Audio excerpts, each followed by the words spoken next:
নমস্কার বন্ধুরা। আপনার কি মনে হয় বাংলাদেশে হাসিনা সরকারকে উৎখাত করা হয়েছে বাংলাদেশের সাধারণ মানুষকে স্বৈরাচারের শাসন থেকে মুক্তি দেওয়ার জন্য? মোটেই না। বাংলাদেশে চক্রান্ত করা হয়েছে ভারত বিরোধী সরকার বসিয়ে ভারতকে বিপদে ফেলার জন্য। এমনকি ভারতকে যুদ্ধে টেনে নিয়ে যাওয়াও এই চক্রান্তেরই উদ্দেশ্য। কারণ বাংলাদেশে যেই ক্ষমতায় আসুক না কেন, বাংলাদেশের জনগণের অবস্থার কোনো পরিবর্তন হবে না। এই মুহূর্তে অনেক ভারতীয়ই চাইছে বাংলাদেশকে সেনা নিয়ে আক্রমণ করুক ভারত। এটাই তো চাইছে বিশ্বের উন্নত দেশগুলো, যে কোনোভাবে ভারতকে যুদ্ধে জড়িয়ে দিতে। তারপর লাগানো হবে আন্তর্জাতিক স্যাংশন, শেষ করে দেয়া হবে ভারতের মজবুত অর্থনীতিকে, ভারতের অগ্রগতিকে স্তব্ধ করে টেনে নিয়ে যাবে অন্ধকারে। ভারতকে ধ্বংস করার জন্য ভারতের বিরুদ্ধে সব রকমের চক্রান্ত চালিয়ে যাচ্ছে ডিপ স্টেটের কারবারিরা। এদের টার্গেট উন্নতশীল দেশগুলোকে ধ্বংস করা। এরা চায় না ইউরোপ আর আমেরিকা ছাড়া বিশ্বে আর কেউ শক্তিশালী আর মজবুত অর্থনীতির দেশ হোক। এদের কাজই হলো বিভিন্ন দেশের স্থায়ী সরকারকে বিপদে ফেলে বা ক্ষমতা থেকে সরিয়ে সেই দেশের ১২টা বাজিয়ে দেওয়া। এর জন্য তারা যে কোনো দেশকে যুদ্ধের দিকেও ঠেলে দেয়, বিপদে ফেলে সেই দেশের লাখ লাখ নিরপরাধ মানুষকে। এদের উদ্দেশ্য থাকে দুটো: এক, দেশের অর্থনীতিকে ধ্বংস করে নিজেরা মুনাফা কামায়; দুই, বিভিন্ন দেশে যুদ্ধ লাগিয়ে অস্ত্র বেচে টাকা কামানো। এর জন্য তারা বিলিয়ন বিলিয়ন ডলার ইনভেস্ট করে বিভিন্ন দেশে অস্থিরতা তৈরি করতে।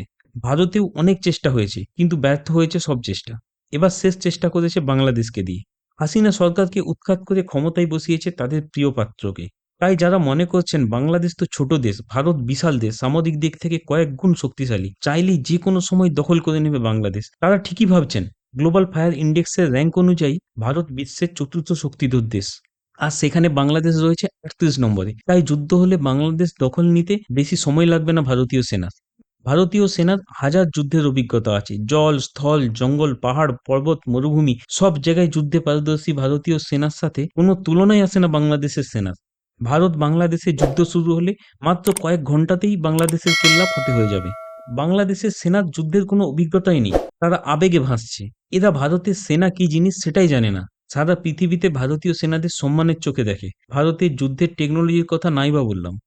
কিন্তু তারপরেও যে বাংলাদেশিরা এখন বড় বড় বাতেলা দিচ্ছে বা যুদ্ধের জন্য উস্কানি দিচ্ছে, তারাই শুরু করবে ভিকটিম কার্ড খেলা আর রেন্ডিরও না। মানবাধিকার নিয়ে কান্নাকাটি করবে আন্তর্জাতিক মঞ্চে। একবার যুদ্ধ শুরু হলেই আমেরিকা আর ইউরোপ বাংলাদেশের পিছনে এসে দাঁড়িয়ে যাবে সব ধরনের সাহায্য নিয়ে, শুধুমাত্র ভারতকে জব্দ করার জন্য, বাংলাদেশকে বাঁচানোর জন্য নয় কিন্তু। ভারত একই পরিস্থিতিতে পড়বে যেই পরিস্থিতিতে আজ রাশিয়া পড়েছে। স্যাংশন লাগানো হবে ভারতের উপর, বন্ধ হয়ে যাবে ভারতের এক্সপোর্ট। এই এক্সপোর্ট বন্ধ হলেই ভারতের অর্থনীতিকে জোর ধাক্কা দেওয়া যাবে। একটা উদাহরণ দিই তাহলে বুঝতে পারবেন। ২০২২ সালের তথ্য অনুযায়ী আমেরিকা ভারত থেকে আমদানি করেছিল $১১৮ বিলিয়ন পণ্য, আর রপ্তানি করেছিল মাত্র $৭৩ বিলিয়ন পণ্য। তাই ভারতের ওপর আন্তর্জাতিক স্যাংশন লাগলে ক্ষতি হবে ভারতেরই। ভারতের আগে তারা এই একই কাজ করেছে ইউক্রেনে, রাশিয়াকে টেনে এনেছে যুদ্ধে। রাশিয়া ইউক্রেনের থেকে ১০ গুণ শক্তিশালী, তারপরেও ৩ বছরের বেশি যুদ্ধ করেও ইউক্রেনের দখল নিতে পারেনি। কারণ আমেরিকা আর ইউরোপ ইউক্রেনের পিছনে সব রকম সাহায্য নিয়ে দাঁড়িয়ে আছে। কিন্তু রাশিয়া সব দিক থেকে স্বনির্ভর, তাই ১৫,০০০-এর বেশি আন্তর্জাতিক স্যাংশন লাগার পরেও একইভাবে টিকে রয়েছে। উল্টে যুদ্ধ করে ধনী হয়েছে রাশিয়া, বিপদে পড়েছে ইউরোপের দেশগুলো। কিছু বাংলাদেশি ভাবে ভারত বাংলাদেশ যুদ্ধ শুরু হলে তাদের সাথ দিতে এগিয়ে আসবে পাকিস্তান আর চীন। পাকিস্তান হয়তো আসবে, কিন্তু চীন কোনোদিন আসবে না। বাংলাদেশ বাঁচুক বা মরুক তাতে চীনের কিছু যায় আসে না। কিন্তু ভারতের সাথে চীনের $১৫০ বিলিয়ন বেশি ব্যবসা, যার বেশিরভাগই চীন ভারতে রপ্তানি করে আয় করে। ভারতের সাথে চীনের যুদ্ধ হলে চীনও শেষ হয়ে যাবে। এই জন্যই আমেরিকা চীনকে টেনে নিয়ে যেতে চাইছে যুদ্ধে। চীনকে একবার যুদ্ধে জড়াতে পারলে চীনের কোমর ভেঙে যাবে, চীনের উন্নয়নের গতি ৫০ বছর পিছনে চলে যাবে। ভারতের সাথে অনেক চেষ্টা করেছে চীনের যুদ্ধ লাগিয়ে দেওয়ার, কিন্তু সফল হয়নি। তাইওয়ানের সাথে যুদ্ধ লাগিয়ে শেষ করে দেবে চীনকে, এটাও তাদেরই একটা প্ল্যান। কিভাবে জাপানকে তৈরি করছে চীনের সাথে যুদ্ধে জড়িয়ে দেওয়ার জন্য। ভারত চীন দুজনেই সেই চক্রান্ত ধরে ফেলেছে। তাই ব্রিক্স সামিটে বর্ডার থেকে সৈন্য সরিয়ে যুদ্ধের রাস্তা থেকে সরে আসার চুক্তি করেছে দুই দেশ। তাই যেসব বাংলাদেশিরা ভাবছে ভারত বাংলাদেশ যুদ্ধ হলে চীন তাদের হয়ে ভারতের সাথে যুদ্ধ করবে, তারা মূর্খের স্বর্গে বাস করে। আজ বাংলাদেশে যা হচ্ছে, এই কি ঘটনা তো পাকিস্তান মায়ানমার গায়ে হাতে হচ্ছে, কেউ কিন্তু আটকাতে পারেনি। ইরান আর লেবানন নাক গলাতে গিয়েছিল ইসরায়েল আর গাজা যুদ্ধে, কিন্তু তাদের নাক কাটা গিয়েছে। দেখুন, বাংলাদেশ এমন একটা দেশ যার কোনো ভবিষ্যৎ নেই, যার হারানোর কিছু নেই, নোংরা ড্রেন বলা যেতে পারে। কিন্তু ভারতের হারানোর অনেক কিছু আছে। ভারতের কোনো দরকার নেই সেই ড্রেনে নেমে নিজেকে যুদ্ধে জড়িয়ে নোংরা করার। তাই ভারত কোনো অবস্থাতেই যুদ্ধের পথে যাবে না, কূটনীতির পথে যাবে। ভারতের কাছে এখন বিশ্বের সেরা কূটনৈতিক টিম রয়েছে। এই কূটনীতির যুদ্ধ করেই ভারত পাকিস্তানকে ভিখারি করে ছেড়েছে। মালয়েশিয়া, শ্রীলঙ্কা, নেপাল আর মালদ্বীপকে তাদের অকাত বুঝিয়ে দিয়েছে। বের করে এনেছে চীনের পকেট থেকে। কানাডার প্রধানমন্ত্রী জাস্টিন ট্রুডোর কি অবস্থা হতে চলেছে সেটা কিছুদিন পরে সারা বিশ্ব দেখবে। আমার কথা মিলিয়ে নেবেন। এই কূটনীতির উপর ভর করেই রাশিয়া ইউক্রেন যুদ্ধের সময় আমেরিকা ইউরোপের চোখ রাঙানি উপেক্ষা করে রাশিয়া থেকে তেল কিনে ইউরোপে বেচেছে ভারত। আর এই কূটনীতির বলেই কোভিডের সময় ভারতের অর্থনীতিকে বৈশ্বিক মন্দার হাত থেকে বাঁচিয়েছে। তাই যুদ্ধ নয়, ভারতের ভরসা কূটনীতি। ভারতের প্রধানমন্ত্রী, বিদেশমন্ত্রী, স্বরাষ্ট্রমন্ত্রী আর তাদের টিমের কাছে এই বাংলাদেশ ইস্যু জলভাত, বিশেষ করে শত্রু যখন বাংলাদেশ।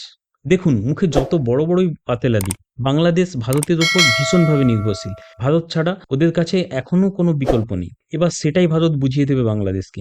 অলরেডি শুরু হয়ে গিয়েছে সেই কূটনৈতিক যুদ্ধ। ভারত বাংলাদেশকে আইপিএল থেকে বাদ দিয়েছে, কলকাতার বইমেলা থেকে বাদ দিয়েছে, ভিসা বন্ধ করেছে, চিকিৎসা বন্ধ করেছে, বিদ্যুৎ রপ্তানি অর্ধেক করে দিয়েছে, পণ্য রপ্তানিও কমিয়ে দিয়েছে, যার ফলে নিত্য প্রয়োজনীয় জিনিসপত্রের দাম বাড়ছে। আর কাঁচামাল না পেয়ে বাংলাদেশে বন্ধ হচ্ছে একের পর এক কলকারখানা। এছাড়াও ভারতের হাতে হাজার উপায় রয়েছে বাংলাদেশকে জব্দ করার। ভারতের সাথে জলচুক্তিগুলো ভারত যদি না মানে কি করবে বাংলাদেশ? খরাতে শুকিয়ে যাবে বা বন্যাতে ভেসে যাবে। শুরু হবে দুর্ভিক্ষ। তবে বাংলাদেশের বেশিরভাগ সাধারণ নাগরিকও মনে হয় যুদ্ধ চায় না। তাদের দেশের বর্তমান অরাজকতার পরিস্থিতি আর মূল্যবৃদ্ধি সামাল দিতে পারছে না তাদের উপদেষ্টা নয়, অপদেষ্টারা আর নেতারা।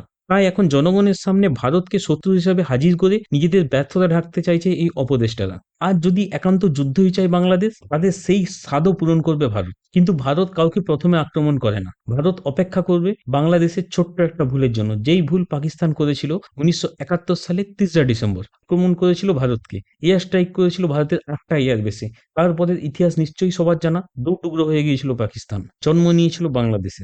যুদ্ধ বাংলাদেশ শুরু করলে শেষ করবে ভারত। তারপরেও বলছি, কূটনীতিতেই বিশ্বাস রাখে চাণক্যের জন্মভূমি ভারত, আর তাতেই ভারত বাংলাদেশকে লাইনে নিয়ে আসবে।